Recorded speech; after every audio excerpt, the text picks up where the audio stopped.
Baiklah teman-teman, Assalamualaikum warahmatullahi wabarakatuh. Perkenalkan, saya Mira Aisusnita, NIM 18020039. Baik teman-teman, di sini saya akan membahas tentang konsep dasar ilmu ekonomi. Sebelumnya teman-teman tahu nggak sih apa itu ilmu ekonomi? Sebenarnya ilmu ekonomi itu selalu ada di dalam kehidupan kita, hanya saja mungkin banyak yang belum tahu ekonomi. Baik, teman-teman, mari kita kan yang akan saya jelaskan tentang konsep dasar ilmu ekonomi. Mungkin kan bertanya, kenapa sih kita harus mempelajari apa itu ilmu ekonomi? Nah, jadi yang menjadi alasan kita mempelajari ilmu ekonomi adalah karena adanya masalah. Jadi, yang lahir itu pasti lahir dari adanya masalah, termasuk ilmu ekonomi.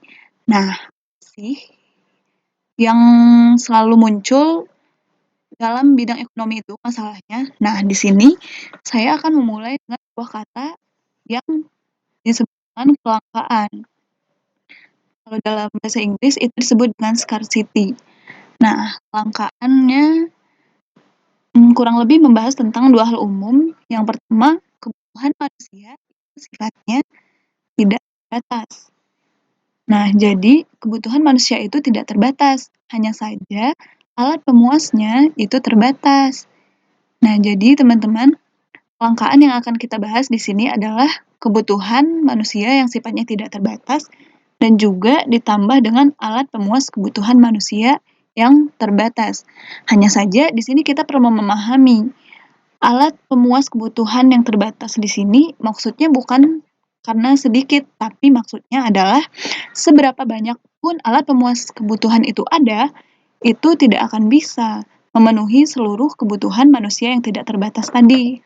Nah, ini ya teman-teman. Nah, oleh karena itu, karena dua masalah ini sangat kontradiktif, nah kebutuhannya terbatas sementara alat pemuasnya tidak. Jadi, manusia di sini harus menentukan pilihan. Nah, kenapa sih kita harus menentukan pilihan? Kan alat pemuasnya terbatas. Jadi, kebutuhan manusia itu tidak terbatas. Jadi, manusia harus pilihan. Nah, jadi dalam menentukan pilihannya, manusia itu akan menentukan skala prioritas. Tahu ya, apa itu skala prioritas? Jadi, skala prioritas itu adalah yang dari yang penting sampai lumayan penting dan sampai yang tidak terlalu penting. Baik, teman-teman. Jadi, dalam menentukan pilihan itu, kita harus menentukannya dengan bijak karena kita harus memilih.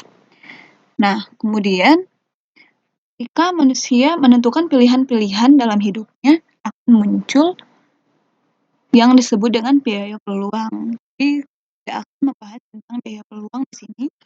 Di sini kita akan membahas tentang jenis-jenis kebutuhan yang tidak terbatas, ya teman-teman. Nah, baik, yang pertama saya akan membahas tentang jenis-jenis kebutuhan manusia yang tidak terbatas. Teman-teman mungkin bisa melihat ya di sini yang sudah saya lampirkan. Yang pertama, saya akan membahas tentang kebutuhan manusia jika dilihat dari intensitasnya.